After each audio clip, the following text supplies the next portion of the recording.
Hi everyone, Lisa here. Today we're going to look at rubrics in Google Classroom. Google Classroom has a very nice built-in feature for using rubrics. You can attach these rubrics right to your assignment, and this should make your grading easier, along with the students knowing the expectations for the assignment a little bit easier. So what I'm going to do is I'm going to go to create assignment like you usually do, and I'm going to just fill in some of this information for ease to have an example to show you how to use the rubric in your classroom. I'm going to create a Google Doc that the student will have to submit for a grade for their assignment. And again, I'm just going to fill in some information to use as an example here.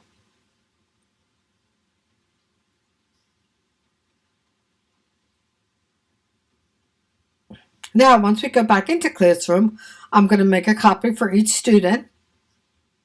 Now what I'm going to do different is I'm going to go over to Add Rubric on your right-hand side. I'm going to click that plus sign and hit Create Rubric. Now here I'm going to start filling out the fields for the rubric. It's the criterion like you would use in any rubric that you create. You're going to add the title, and there is a spot for description. And here is where you can add the point values and titles for the level. Again, all very easy to do. Click the plus sign to go down to the next level. And you can just continue on to add point values and titles for each level of the rubric. To add another criteria, just simply click on the add and continue on how you did the first one.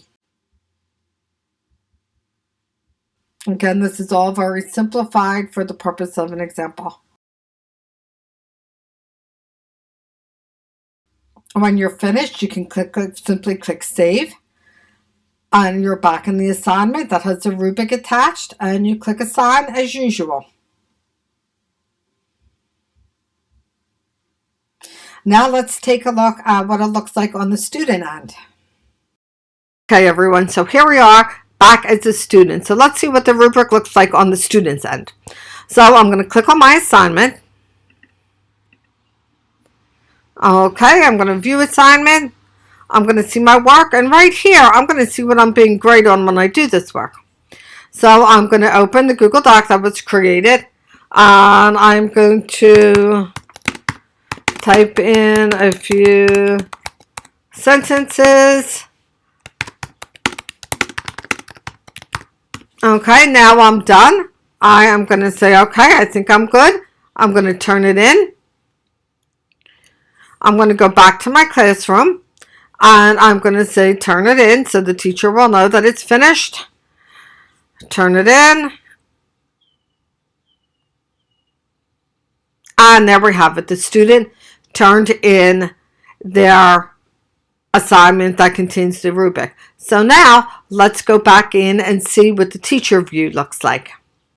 Okay, so here we are back at the teacher view. So now I had my student created or completed that assignment. So I'm going to click on that assignment, and I'm going to say view that assignment. So when I look, I see that Bugs Bunny here turned it in. I'm going to click on it to grade. And now when I'm going to grade that, I have right here, I can simply drop down and grade my paper through the rubric that I created. It comes right in with every paper that is turned in. So I'm going to read this, and I'm just going to say, okay, I'm going to say at least 5 is correct here. Okay, then I'm going to go down, and I'm going to say all are correct. So you see here, it automatically gives me this 75 out of 100 based on the points in my rubric. Very convenient, very easy to use. So now when I return this to the student, I'm going to hit return. They have a 75 out of 100.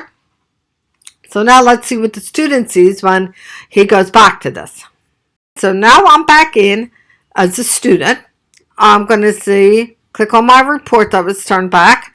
I'm going to view the assignment, and right here I can see how I was marked and the points that my teacher assigned to each area. So I got 15 out of 20 points, 75 out of 100, and that is a nice, concise. The student sees exactly what they did.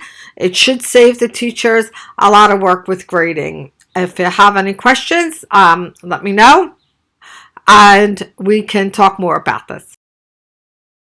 A quick tip before we go. When you're adding a rubric to an assignment, you have the ability to create a rubric, but also you have right underneath that the ability to reuse a rubric. If you click on that option, you'll see you can have rubrics that you created for other assignments. You can click, you can preview, you can select it. Another great tip we have here, you can change your classroom. A good idea is if you share with your grade level partners, your subject partners, and you always all use the same rubrics or share the same rubrics, we advise to make a classroom that's specifically called Rubrics, where you and your grade level partners or whoever you share with are all co-teachers in the classrooms. There's no students, but that classroom would be specifically to create rubrics for all your assignments.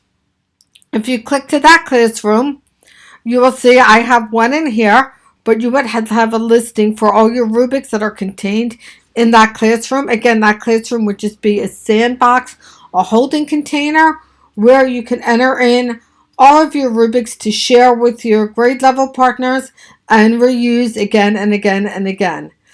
So you can drill down. You have the option to drill down and reuse rubrics from any of your classrooms. A great option is to create a classroom for your rubrics that you share with different teachers or your grade level or subjects, and you can reuse them over and over and over again. So that is a quick tip. If you have any questions, feel free to reach out. Thank you.